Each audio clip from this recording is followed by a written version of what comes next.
ଶୁଣୁଛି ତୋର ସେ ବନ୍ଧୁ ଜଣକ କିଏ? ମୋ ବନ୍ଧୁ ମୋ ବାପା, ମୋ ବନ୍ଧୁ ମୋ ମା, ମୋ ବନ୍ଧୁ ମୋ ସଖା, ମୋ ବନ୍ଧୁ ମୋ ସହୋଦର। ହେଲେ ଜାଣିଛନ୍ତି ମା, ମୁଁ ତାକୁ କେବେ ବାପା ବୋଲି ଡାକେନି। ବାପା ବୋଲି ଡାକିଲେ ସେ କାଳେ ପୁଣି ଏ ଦୁନିଆର ବଡ଼ ଦାଣ୍ଡ ଭିତରେ ହଜିଯିବ।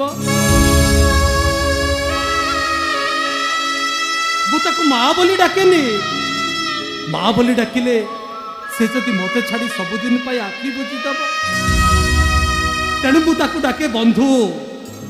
ବନ୍ଧୁ ବୋଲି ଡାକିଲେ ମୁଁ ଯେତେବେଳେ ଦୁଃଖରେ ପଡ଼େ, କଷ୍ଟ ହୁଏ, ମୋ ଆତ୍ମାକୁ ବାଧେ, ମୋ ବଂଶୀ ସ୍ୱର ଶୁଣି ସେ ସାତ ଦରିଆ ପାର ହୋଇ ମୋ ପାଖକୁ ଚାଲି ଆସେ।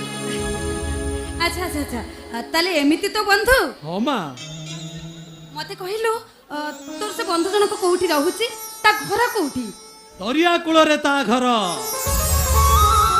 ଦରିଆ କୂଳରେ ମୋ ଘର।